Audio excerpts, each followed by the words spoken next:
Hello, one and all. Welcome to the Galaxy Man Show. So, for tonight's guest is this incredible actor known by the name of Matt Robinson, who played Slade in the Tribe Series 5. So, please welcome Matt Robinson onto the show on the Galaxy Man Show for tonight's guest.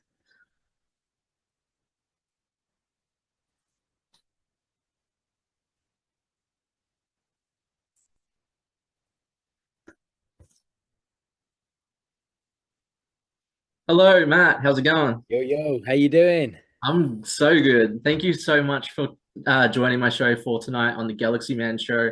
For people that don't know who you are, Matt, if you can give like a bit of backstory about yourself first, and then we'll dive right into the questions.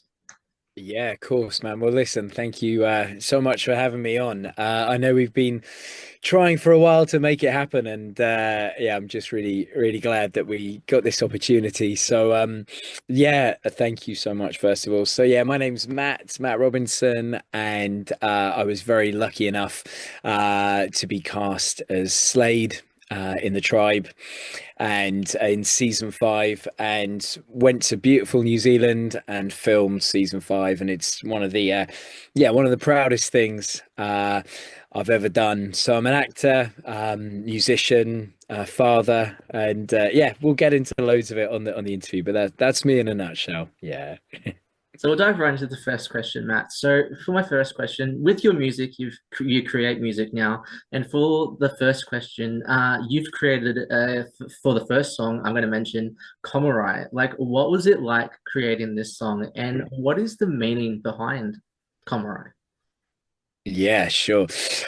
So in about January of this year, I just sat down at the piano and I wrote a number of tracks, in one take, fully improvised. And I just knew I wanted to get instrumental music, my piano music out there.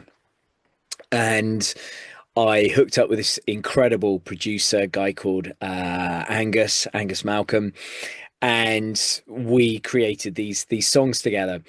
And that track it was always, I felt, going to be the lead track. And it's called Komorebi, and it means light shining through the leaves. So it's a Japanese word. And it's this idea for, when you're walking in the forest and you just see this dappled light coming through the leaves of trees. And it's, for me, this idea of just stopping, just having moments to connect to nature, having moments to just kind of realize that we're not the biggest creatures on the planet. And, when you see those moments, it just paused me, stopped me dead in my tracks. And I always felt that that was going to be um the name of that track, and that it was the one to lead with. So I think there's so much beauty in so much of, especially the names, the words, the meanings, the Japanese words in particular, for our life. That Yeah, that was behind that one. So on to my very next question. So we'll dive right into the next song, which is called "As Blue as the Ocean." What Yeah. was it like creating this one, and what is the meaning behind "As Blue as the Ocean"? Yeah, it's a great question, man. So yes, this was a track that was kicking around for a little while actually, and I'd had the music for actually a little while, but then there was another piece of it that became improvised on that day. And initially, there were some lyrics to this track, and I was thinking of it being more a singer-songwriter kind of vibe. And I think it spoke about, well, what inspired me to write it was my son. So as probably a lot of people know, I've got 3 kids, and my oldest, Zach, is profoundly autistic, mainly nonverbal. And a big part of my life when I'm not acting or doing music is to raise awareness for profound, severe autism. And I know, funnily enough, it was obviously that was autism, and raising awareness and support was such a part of Cloud9 and Ray's life and legacy. But at the time when I filmed Slade, you only know what you know, right? When things come into your life. But it's funny how it went full circle. Um, but it was written about Zach, really. He's incredibly pure, incredibly beautiful. and there's a real purity to him. Because of how he moves through the world. We often call him like this ethereal being. And so it was this idea of something really pure, really clean, really untouched. And that became really the basis for it. And yeah, and then again that felt like that was the next track that I wanted to get out there. So on to my very next question. So you've also created a song called All the Colors of the Dark, which Yeah. is a phenomenal title. What was it like creating this one, and what's the meaning behind this song? Yeah. So this one, so the title I can't take credit for. So this is the most amazing book called All the Colors of the Dark by a writer called Chris Whitaker. Have you read it, man? Have you come across it? I've heard of the name of Chris Whitaker, but I Yeah. haven't read the books. Okay, well, if you got room on a Christmas list and yeah, you're in the good books, then this is a good book for the good books. Okay. It is incredible. It's the most amazing book I read in the last few years, and I read a lot. That's my kind of way to just totally chill out and just be quiet and recharge. So I love reading. Reading fiction. And I read this book called by Chris Whitaker called All the Colors of the Dark that was recommended by mate Alex who runs this bookshop locally. And he said, "Oh my God, you got to read this. It's incredible." And it just captured me. I just went through it like a knife through butter. It's kind of part thriller, part police procedural, but also this huge emotional journey about searching for grace and trying to find your place in the world and searching for love. It's a hugely deep book, but it's a beautiful page turner as well. And I remember reaching out to Chris. This is the power of Instagram. I think, social media gets a lot of bashing, but there's so much that is great about it. I mean, the ability to connect with people like yourself and the fans of the tribe and um being able to just make connections. So I got in touch with Chris and we kind of kept up a bit of a dialogue. I was just telling you how much basically I was just fanboying. I was just going, I love your book. It's amazing. It's incredible. Best book ever. And luckily he didn't block me or restrain me. He was like, I think he was like, okay, that's cool. And then I wrote to him and just said, look, man, would you mind if I used the title for this song? Because it kind of felt like it was hugely inspired by these incredible capture characters, Patch and Saint within this book. And he wrote back, he's like, yeah, no, that's absolutely fine. That's cool, man. So, yeah, this kind of felt like, and when I was putting the visualizer together for this, because each of the singles have their own visualizer or official video that's been beautiful to make. And it's all a mixture of images and cinematography and footage from various photographers and filmmakers around the world, and it's put into these collage and this montage. So Komorebi was about the trees, and As Blue as Any Ocean obviously was about the oceans, and then this was about well, colors in the darkness, but also a little bit more urban in feel. And so the video has fireworks. It's got the northern lights at one stage. It's got this idea of, finding the light when it feels the darkest. Um, and so, yeah, I'm really proud of this song. It just dropped last week. And yeah, look, if you get the chance to listen and stream, brilliant, but also get the book. Your life will be better for it. It's amazing. So on to my very next question. So what made you decide as a person and especially as a musician to get into the whole like creating music in the first place? Yeah. So I'd always loved music. My mum and dad were hugely into music when they were alive. My dad was a huge classical music nerd. He knew everything, had an incredible vinyl collection. And I remember, we listened to the Beatles in the car when I was a kid. Up until they got weird. That was what mum and dad said. So when, for my ears now, they got really interesting, and George Harrison was bringing back sitars and all of that. That's when mum and dad kind of went, "Oh no, they're doing too many drugs." No, but, but you know, in the car, like listening to Blackbird and Eleanor Rigby, and that was amazing. And then I played the piano when I was at school, and I did like exams, but I never was particularly good at it. I did theory exams and practical exams, and it all felt so formal. And I would learn these pieces by heart and then just play them really badly on the day of the exam. But I knew I loved the piano. And then I remember Tori Amos came out, the musician, and she released Little Earthquakes, her first album. And this was suddenly, I was like, oh, the piano sounds really cool. The piano can be used because I'd never played the guitar. And I always thought, well, if you wanted to be a musician or a rocker, you have to play the guitar and sing. But she made the pianos front and center. So she inspired me to start writing loads of things, loads of music. So I've always written music, and then always had music projects, played in bands all my life, like Last Picture Show, with my great buddy John. And we were lucky enough to come and play a couple of Dragon Cons together, which was just such a thrill. Again, really one of the scariest things we've ever done, but hugely, hugely amazing. And then I did a project called Dissembler that was with an incredible producer called Brian Southworth Turner, and we did our and that was kind of really bringing my piano stuff to the fore. Um, but I've always wanted to do soundtrack stuff and instrumental things, and then listening to composers like Einaudi and Niels Frahm and Olafur Arnalds, and just they seem to speak my language, that native tongue.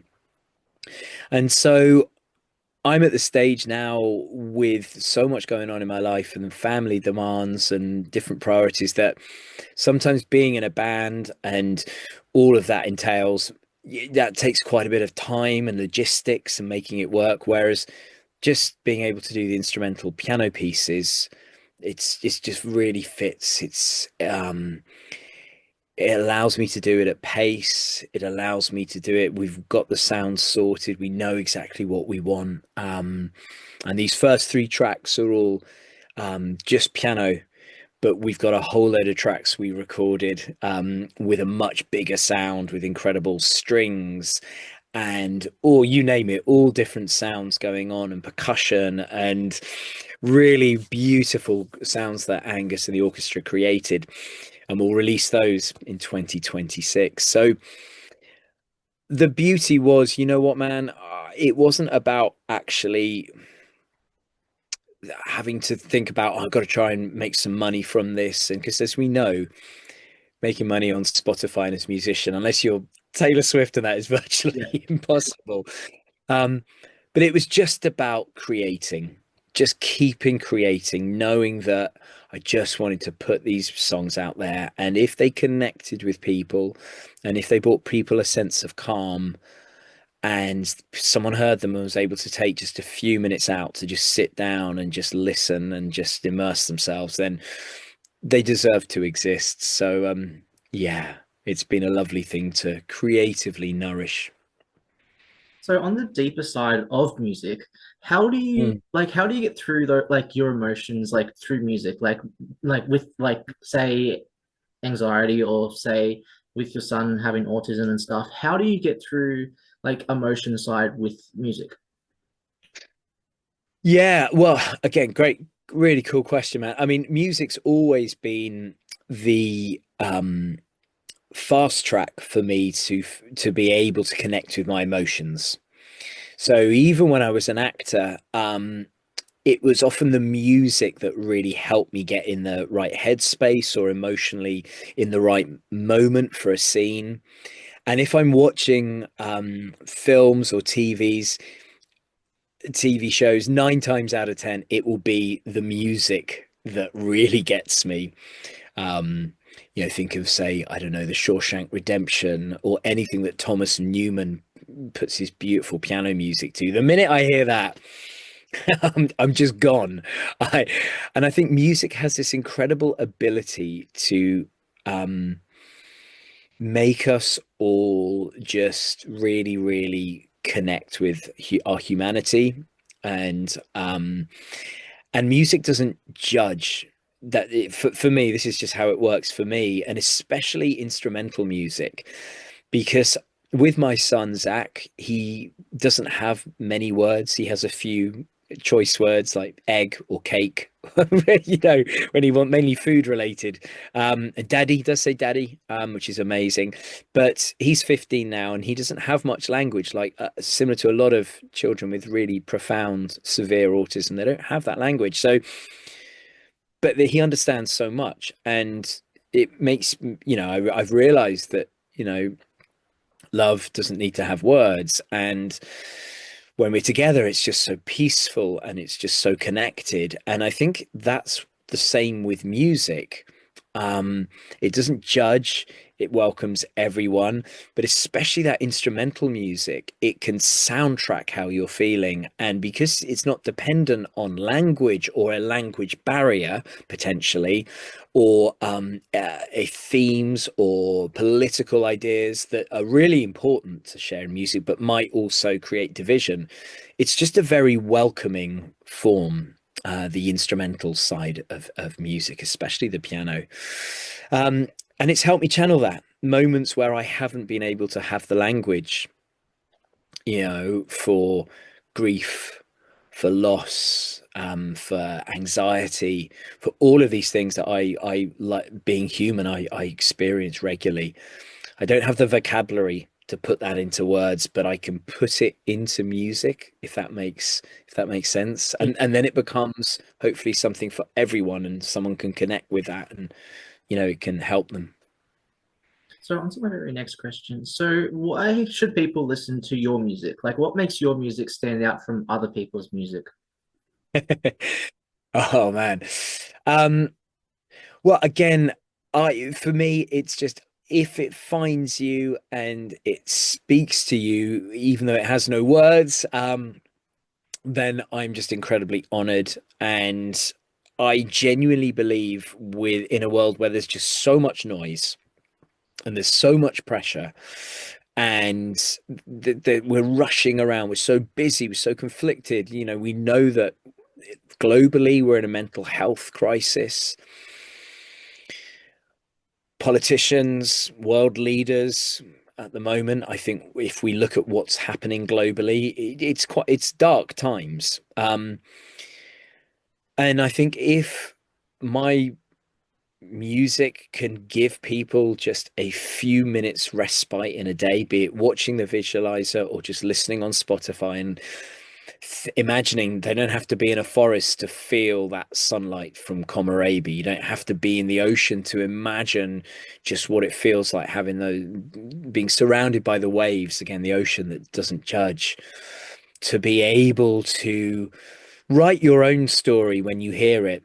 And that's what I always love, because with lyrics, I never like to explain the lyrics that I write, because I often think, well, they might mean many different things for people. With these tracks, as Heartography, the name of this project, you can put whatever meaning you want upon them, and it might make you feel sad, it might be cathartic, it might make you feel happy, uplifted, calm, whatever you need. I think it will hopefully meet you musically where you're at and emotionally where you're at.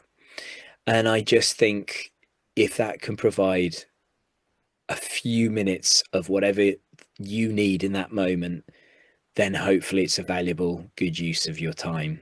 And we've got tons more coming up. I mean, literally, we are just at the beginning of this journey. 3 singles in, and we've got stuff lined up for the whole of 2026, which is really exciting.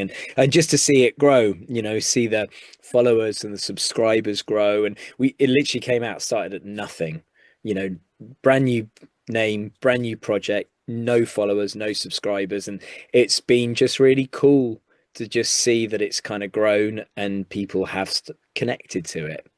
So yeah. So on to my very next question. So if you could work with like any top three musicians, who would they be and why? I love this. This is so cool, man. Um, so number one for me would be, and again, this is the joy of social media when it is used to connect rather than divide. I've been very lucky to make connections through Facebook over the years with a guy called David Abruzese. And he was the original, well, for me, the original and the best and the only drummer for Pearl Jam. I was a huge Pearl Jam fan, a huge fan of grunge when Pearl Jam, Nirvana, Alice in Chains came out. I mean, that was my music, and that's what I still listen to every day. I'm still, yeah, I still dress like I'm in the 90s.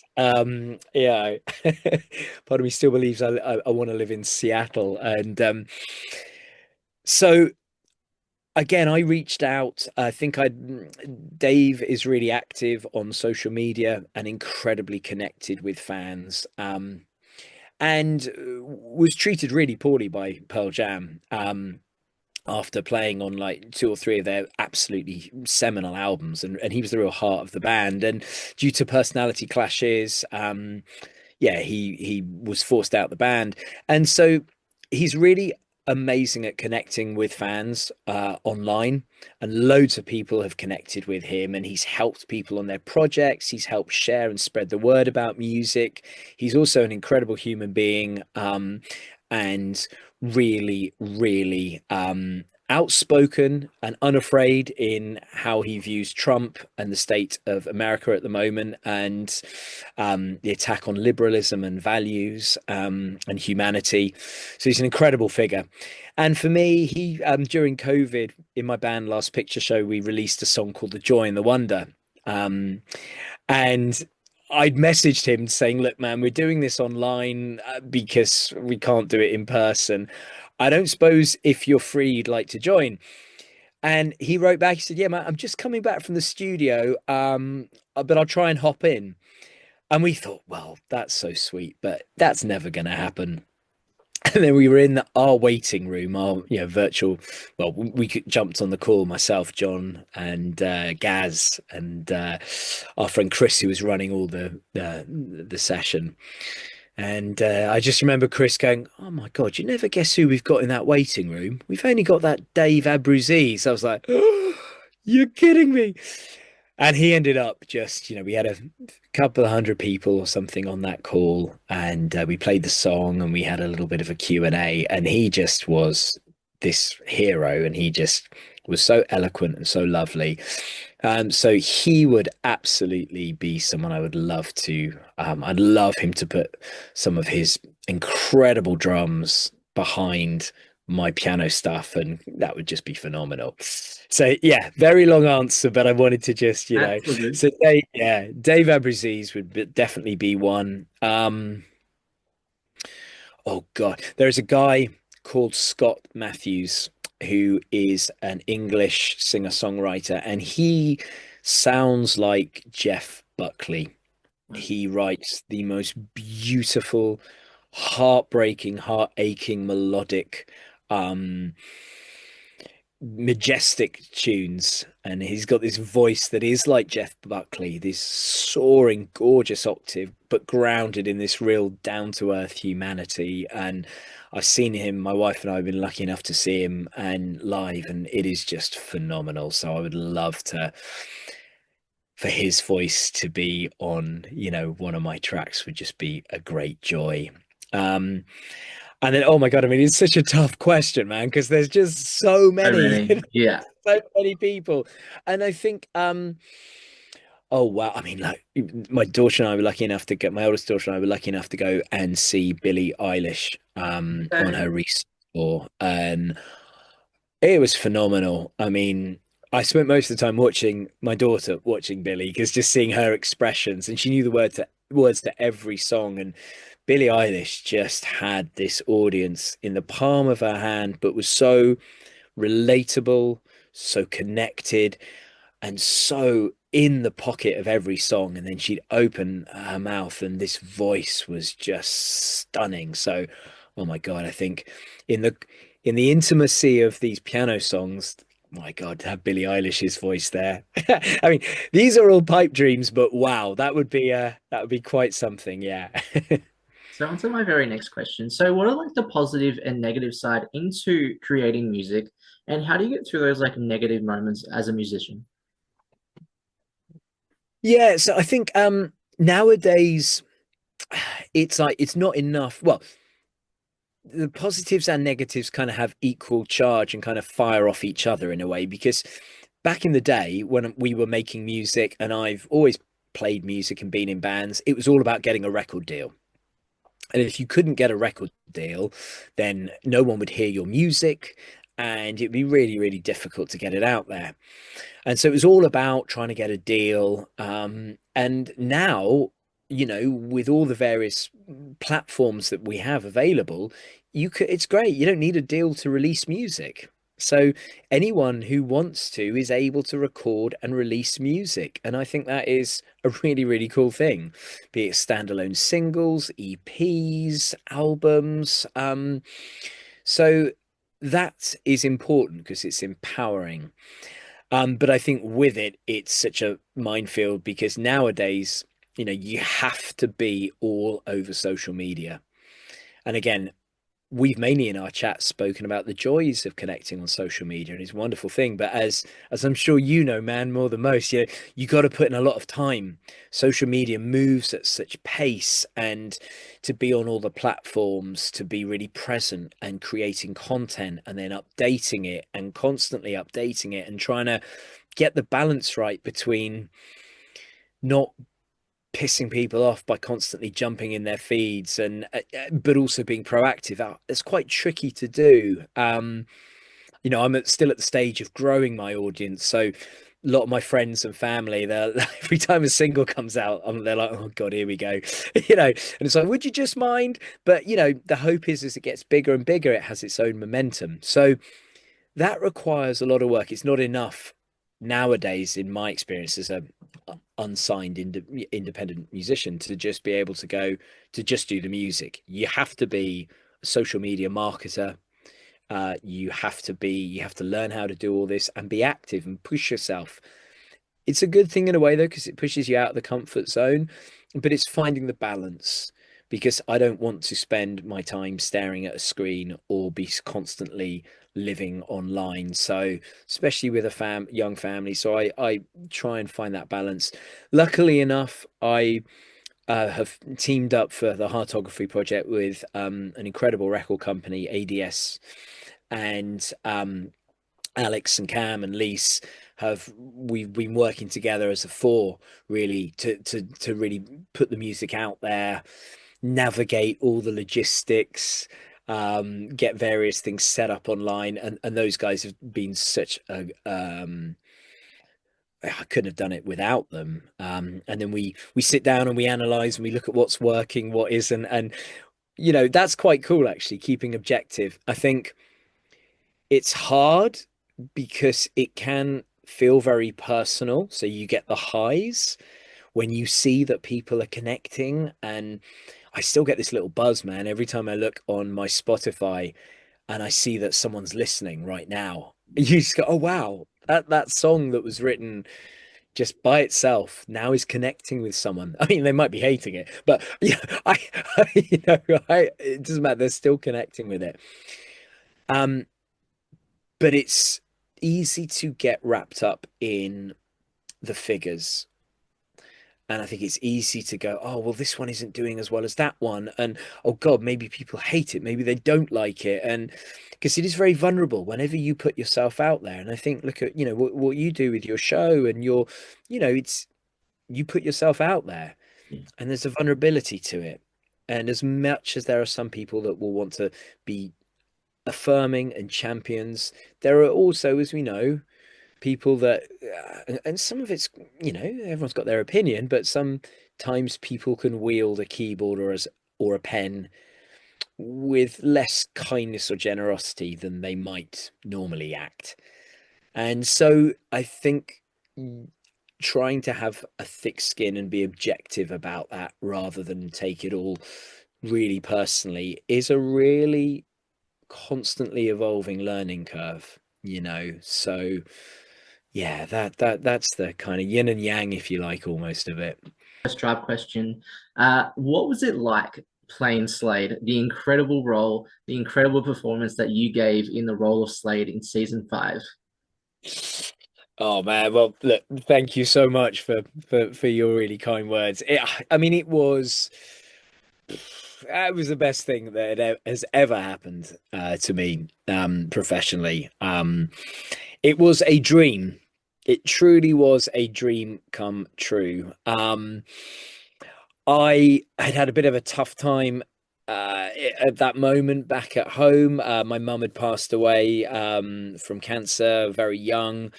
And in my head, I just was like, I know I need to just go get some space and go and just try and get my head together. And so suddenly then this opportunity came to go to the other side of the world and do that, but not just do that, but have a focus, have a purpose, and to be able to play this incredible character called Slade. And I just remember going up for the audition, and I just wasn't nervous. And normally I wasn't great at auditioning. I was really good at rehearsing, but when it came to the moment, I just clammed up a little bit and was a little tight. But I think because of everything that had happened in my life at that time, I went into it with real freedom. And I just went into the audition going, look, it doesn't matter. It's nothing. It's not life or death. Go in, have fun, just be in the moment, and you've got nothing to lose. And actually, then as I started reading some of the lines, Slade, I just knew that this was mine. I just knew that this was going to be what saved me, and I just felt such a connection to it. And thankfully, Ray did as well, and it was Ray who completely changed my life. Ray Thompson, and it was Ray who immediately connected with what I was doing as Slade, where maybe a couple of the other decision makers weren't quite so sure. And it was Ray who went to bat for me, and Ray who went, no, this is the guy. So, yeah, it was the greatest opportunity and blessing of my life, and I owe him everything. And yeah, owe him everything. What was your like most favorite memorable moment about playing the role of Slade in season five? Oh man, how long have we got? As long as you want. There were just so many. I mean, from I think the first time seeing Liberty was really cool, and just heading out into this incredible area where in the suddenly it was beautiful and it was dry and it was arid and it was like some western, and then seeing how they'd created Liberty, it was just so perfect. And that was kind of that spiritual home, really. So that was huge, huge moment there. Um, I think just suddenly realizing the people I was working with, I mean, from a crew perspective, you had people that were regularly working with Peter Jackson on Lord of the Rings stuff. So you had crew and camera and DOP and directors and first and second units that were the top of their game. They were absolutely, because we shot so much, you think 52 episodes in the space of a few months. So we were shooting at speed, quick rehearsal, boom, and then you're on. And, just there was such an energy and momentum around it, that I think as a theatre actor, predominantly, this is my first like proper TV. Um, I'd done like a little couple of scenes with the actor Russell Tovey for something previously, but then this was the first kind of big TV I had, and I think it really appealed to me as a theatre actor, where you just got to be on it, and there's a little sense of danger, and you can't overthink it. You do a bit of rehearsal, but then you're just on, because it felt very much like that. It- you know, um, we were shooting so much and so fast. I think as well, just working with that. cast, we made such great friends. I mean, and I'll go into depth in it as we carry on in our chat about the characters I met there. I think one thing I remember really clearly was very early on when we decided the look for Slade, and they were like, "Look, we want the dark hair, and we want, kind of that kind of dreadlocks going down here. This guy is someone who's a bounty hunter. He roams, so let's really do that. Let's have an earring, and let's get the lightning bolts."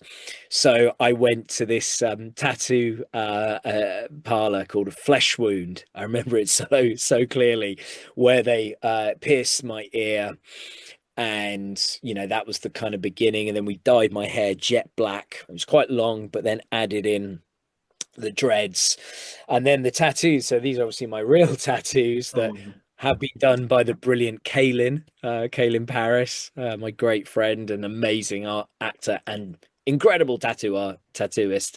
Um, but to get the Slade kind of arm tattoo, that was just inked on, and we'd retouch it a few times during the season, but when we finished filming and we took it off, it was like I had this perfect white branding because it was just this perfect tattoo. But obviously the sun had tanned the rest of my skin, by these perfect white branded tattoo there. And that was really cool. So yeah, watching the character come together like that, I just suddenly was like, wow, it's really taking shape. and for my very next question for you, so with the whole Ruby and Ebony's like whole Yeah. love triangle thing with Slade, what was like that dynamic like playing that whole those whole scenes like? Oh yeah. I mean, man, they were so much fun. I mean, so Fleur and I were new to season 5. So I remember we arrived on the same day, and we were staying, initially we were all, new cast members were staying in the same place. So me, Fleur, Vicky who played Gel, and the genius that is Joe Crawford, Daryl, we were all the new kids, if you like. Um, Although I was easily the oldest, but we were kind of so new. So me and Fleur always kind of looked out for each other, and she was kind of like a sister almost. And so there was this wonderful ability then in our scenes, this connection, this kind of simmering, will they, won't they, kind of vibe going on. And then there was just Ebony, who, Meryl was just, I mean, she's like a queen, right? Yeah, yeah. She has such, she's just so charismatic. She's like, tribe royalty, and just so, I mean, she's a great giggler. I mean, me and Meryl, some of our scenes, we would regularly corpse, which is when you just start laughing when the camera's rolling. We would just make each other corpse so Tell you badly. which was the funniest scene. The tongue biting scene. When she Yeah, bites your tongue. that was amazing. And that was completely just improv, obviously. And that's just one of those moments that, whenever I see it like played on memes or, coming up again on feeds, yeah, I just love that. It was such an iconic moment. And I think, Slade and Ebony as those characters were just so drawn to each other. That kind of darkness, that's kind of restlessness, but also loneliness. I think that both those characters had, and a sense of being misunderstood. So they found a real kind of rapport and synchronicity together. Um, and yeah, so much fun. I mean, some of the scenes where, like Slade gets water thrown all over him, with the man. I mean, he had it coming, right? Because he's playing with Yeah, fire, you yeah. know, Ruby and Ebony and Slade. And I mean, man, he's playing with Fire. fire. Yeah. He's going to get burned. So, but they were just joyous to film. They really were. For my very next question, so who was like one of the all-time favorite cast members to work with out of like the guys out of the group? Yeah. So I think so looking at it from the for the guys, first of all, I mean Tom is extraordinary. Tom played Ram, obviously. What he's gone on to do in his career, as a filmmaker, as a producer, never surprised me because he just had this fire, always this fire, this intensity. He was an absolute film star. You just, when you were around Tom, you just had this waves and waves of charisma. And I loved our scenes. A lot of the scenes I had were with Tom, especially at the beginning, at Liberty, and, kind of Slade bringing Ram to Liberty, and then the rehab of Ram, and then, kind of that journey. So hanging out and filming with Tom was just glorious. And I learned a lot about, just being able to be more in the moment and have fun with it, because Tom was just so free. And, it was a real masterclass. I loved the end of the season where the emotional heartstrings getting pulled and out of shape with Slade and Mega, and their realization of their connection, and those final scenes, Slade and Mega, was hugely emotional to film. And I had one of my best friends, Kaylin, filming by my side for that. So that was amazing. Um, Daryl, Joe Crawford, Yes. Joe and I, yeah, we had a real connection. I think again because we were the new guys, and my happiest memories with Joe are there was this incredible bar called the Bristol in Cuba Street. And we would go, me and Joe, and we just play pool. And we just put tunes on the jukebox, and we play pool. And when there were breaks in filmings, have a couple of beers together. And I was the other side of the world, obviously, and I just gone through this great grief of losing my mum. And Joe was like he was like my little brother. And so yeah, he was somebody who really, really felt like home. I I think we were. actually had Joe on my show last year. Did you? Yeah, he Oh, actually he's creating his own feature film called Dresden, yeah. 1957. But yeah, it was so incredible to talk with Joe. And especially him as Daryl, and Yes. Slade scenes, incredible. Like you guys did such an incredible job with those scenes that Oh, you did. man. Thank you so much. Yeah, I think, yeah, it was that wonderful thing because you're spending a lot of time together, and by the nature, it's interesting, isn't it, that the people I've mentioned are the ones that probably Slade had the most scenes with, from the guy's point of view. And that just felt like, you form these connections because you're looking out for each other on screen. And, with all of those, with Slade and Ram, and Slade and Daryl, in the position that he's going through and what his journey is, and then Slade and Mega, there was real moments where they were in peril, but these relationships, they needed each other, each of these kind of pairings. So you kind of lean into that, and so I think we all became very close as a result of that. And then from the ladies, I mean, again, Meryl was just she's brilliant fun, absolutely naughty as anything, um, but just wonderful. Um, and Fleur was someone very, very special to me. Again, because we spent so many hours together filming and creating that journey together. I'll actually tell you who my favorite in the tribe was. So Jack, Yeah. Michael Wesley Smith. Oh yeah. I could always relate to Jack from the tribe. He was a bit like me in a way.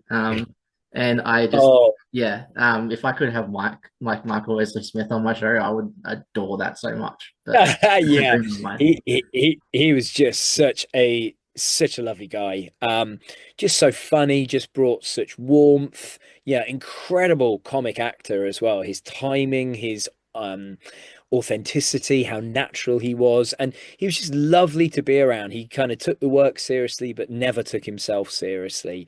And just a lovely energy. And a couple of times we hooked up when he was over in the UK doing some stuff. And yeah, he's a true gent. He's a legend. What was it like doing like the tribe tours and stuff? Was that hard for you guys? Like doing the tour? Oh, yeah, no, I loved it. So it's really interesting, man, because I know, everyone has a different journey and a lot of people have different relationship with putting it in inverted commas fame, and this was my highest profile thing I did and I've ever done. And coupled with, this incredible fan base, who were just so invested and so connected to this show. So the opportunity to go to places like, Dragon Con, over in the States, or, to play at the Hippodrome and meet fans, and it was such an honor. It was such a buzz, to be able to meet people who, was so invested in the show and that you played a part in, you matter to them. And they were just always so knowledgeable, so cool, so funny. So for me, it was a real joy because often, you finish the filming, then you move on, you go on to the next thing. And then by the time it's often released, it might be, a year or years down the line. Whereas Tribe was really fast. Season 5 premiered on 5 Live in the UK whilst we were still finishing filming. That was the speed with which this everything turned over.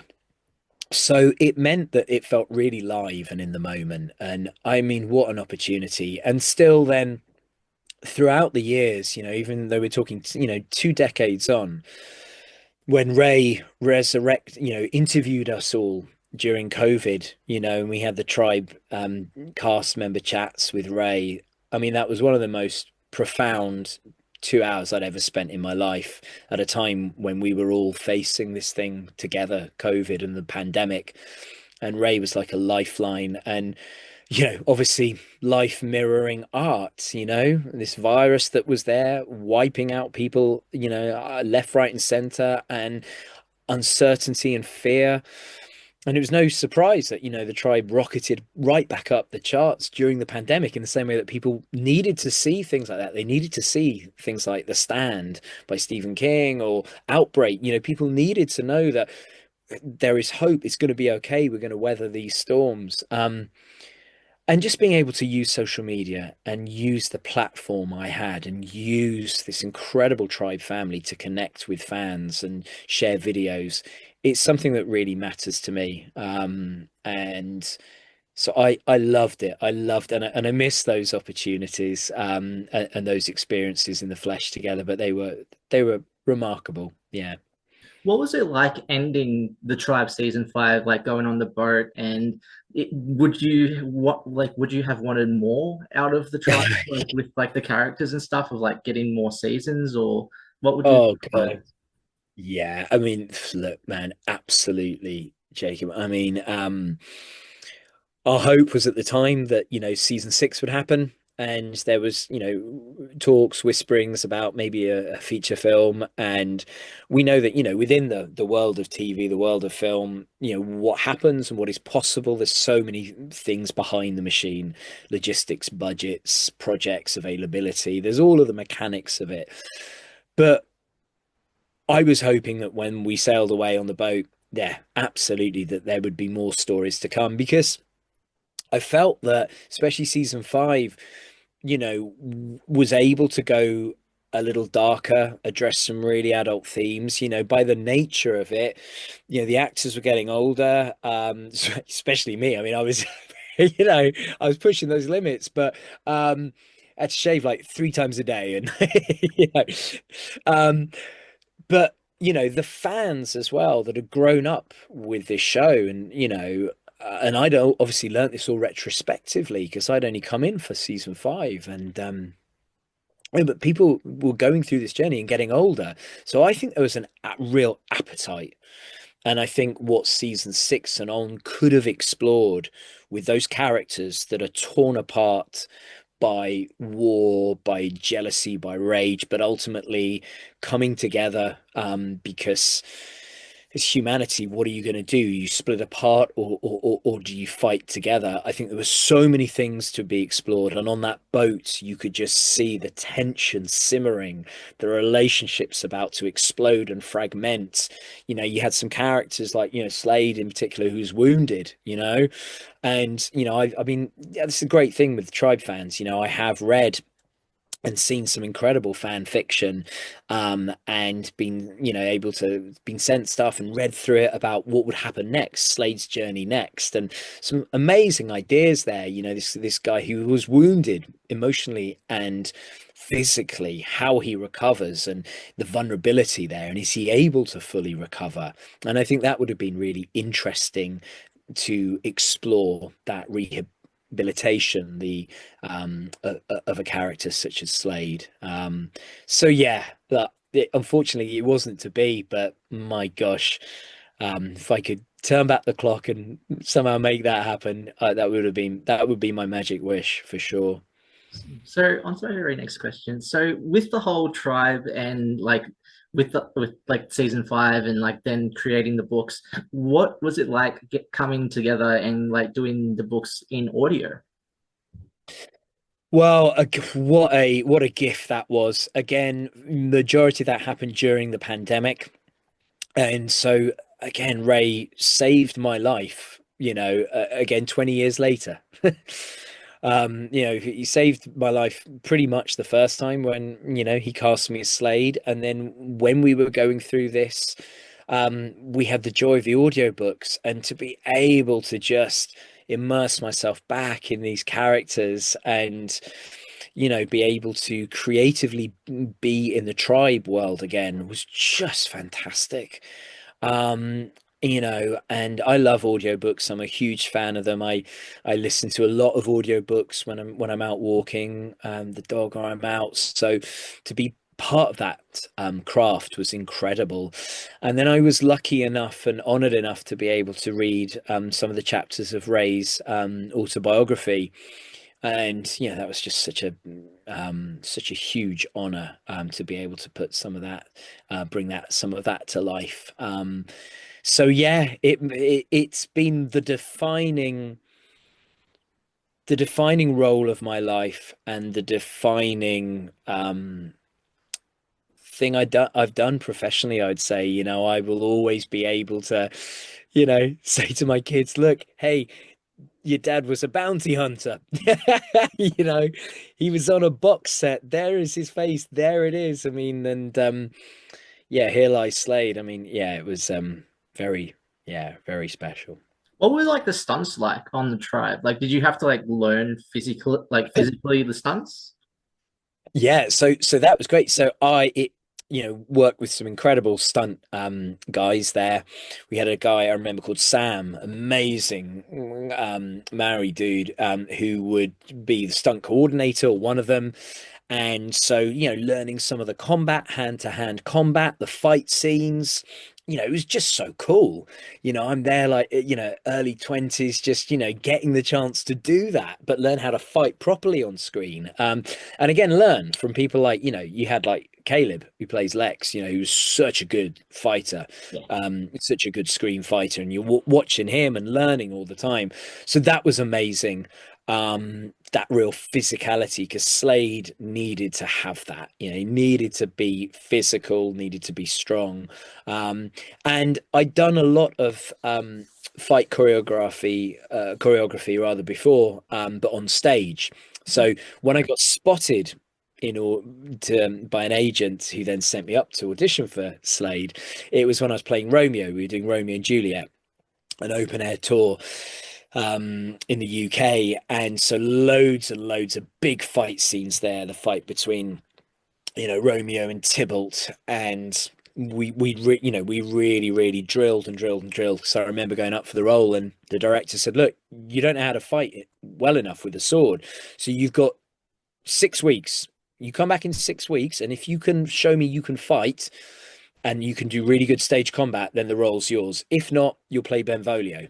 So I was like, oh shit. Okay. So I went away and I had done some stage combat when I was at drama school, but I did an advanced stage combat course and I just put in the hours and learn and learn and learn. It was like aching all over, but then was able to go back and say, look, let me show you what I can do. So I had a good grounding for it, but obviously with the theatre, it's all about kind of selling it out. You've got to be very specific. And obviously, with any fight scene, you've got to be completely detailed in the dance.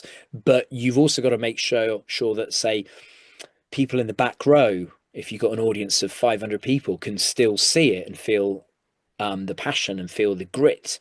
So you've got to really push it out. Whereas for the telly, as with everything, I was really learning about, just making it really intimate rather than widescreen. And so, yeah, what you see with Slade is kind of like learning on the job almost. So I think that was partly, I look at it and there's moments I go, oh, I wish I could do that better or that better. But it was just, it just was had a rawness to it as well. But I would love to. I would love to play Slade now, as an older man, kind of in my head, I daydream of like, when they did the film of Wolverine and it's black and white and it's like he's grizzled and a little older and a little wearier, but I would, oh yeah, God, I'd love to do that. But on to my final question. So has it been like family life like after the tribe and after being especially with like a musician yourself, Yeah. but also like what's it like with family life?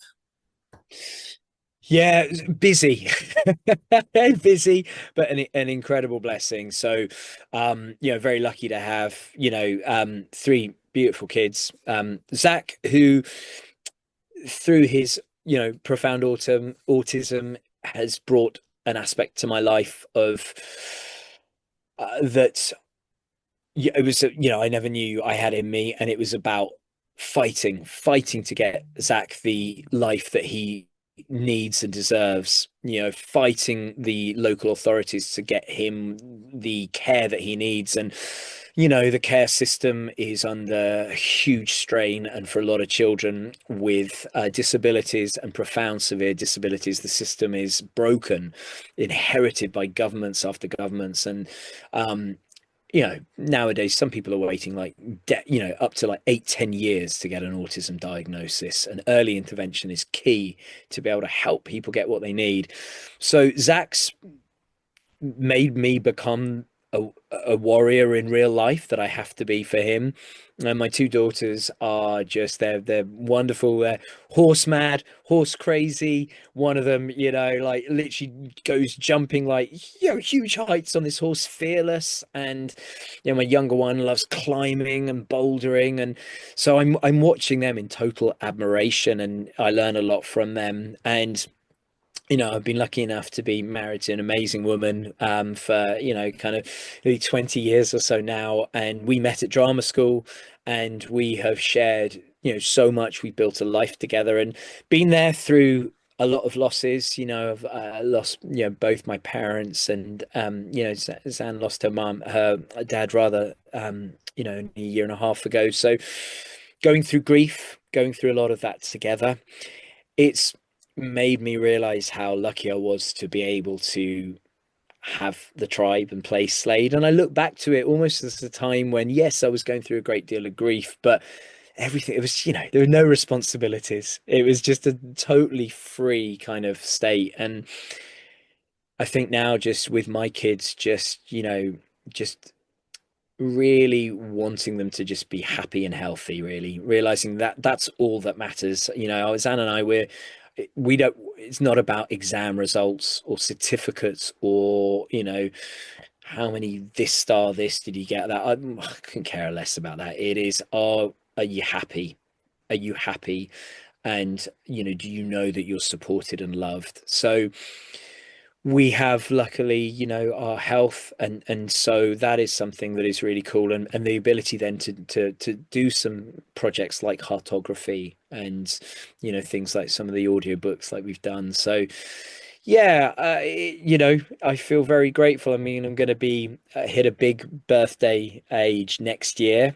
And so I'm just now, for me, it's just about longevity, health, looking after myself, keeping myself really fit mentally and physically. I know that, I saw that obviously this episode is dedicated to your uncle Dean, and also your beautiful Nissa. And yeah, I just think it's so important that, well, I'm so sorry for your grief and for Thank your you. losses and what you've been going through. But, to dedicate these episodes to your uncle as you have, and to be able to raise awareness, if someone listening to this is able to then feel seen and feel heard and feel valued, or they're able to reach out to the Samaritans or any of those helpline numbers, then what an incredible thing that you've done there. So yeah, life is precious, and I'm trying to, just count blessings and remember to breathe. Remember that to try and do it with a smile on the front of your face, because there's so many things in life to be so serious about, trying to not sweat the small things. I mean, you know, I say that, and every day, every moment tests it, but at least it's an intention, that I'm sending out. So, I just wanted to say thank you so much, Matt, for joining my show, and especially like talking about your son that has autism also, because I actually have autism myself. I'm on the very low spectrum of autism, but I yeah, know what yeah. it's like because I used to have speech. Like my speech when I was young used to be like your son's, and didn't know if I was able to talk like your son and stuff. And it's just, yeah, I just wanted to say you inspired me with that. So thank you so much. Oh man, well, look, the inspiration's all, coming from you. I'm so humbled, and it's just a joy to be able to be here and talk to you. Your questions are just they're awesome. They're thought provoking, and it's clear your love for the show, and you what love you've been able to share with so many fans and that community globally. And yeah, I mean, it's incredible, isn't it? As you said, now watching you and what you're doing, and how articulate and you are, and in the show that you do, you interview people, you share things. I mean, how inspiring is that for so many people as well? And as you know, Jacob, it's like you've met one autistic individual, you've met one autistic individual, and I always try and be very clear that, I only can speak for Zach, and I would never dream of speaking on behalf of anyone else who is autistic or in that community, because no one needs me to be their cheerleader or their champion. I just speak for Zach. But if that helps others who are in a similar position to us, and helps raise awareness and raise understanding and raise empathy, and starts to have that conversation in people's mouths, then that, I think, is the most important thing. And in a way, we've got a long journey ahead of us with Zach as he progresses to be a young man, but still very much a toddler in a lot of ways. And I still think actually my greatest work is yet to be done, and that's just starting to keep him safe, and start to shift the world, hopefully day by day, so that it can become a place that is really, truly, truly um, fueled by empathy and acceptance and understanding. And there's a lot of work to be done, and I'm at the starting point with it. As I said, thank you so much again. As the tribe always says, keep the dream alive. Always follow those dreams, goals, and passions. Whatever you have in life, everyone, tribal brothers and sisters, and sending lots of love your way to you and your family, Matt. And thank you so much again. Thank you. Amazing. Well, thank you. And thank you to everyone for listening, and absolutely keep the dream alive, and just know that, you are never alone. Okay. There is always someone there to reach out for. And it's been such a joy. Thank you for all the love you've shown me as Slade over the years. You're welcome. Yeah, I appreciate it. All right, man. See you, Matt. See you, brother. Take care, man. Bye.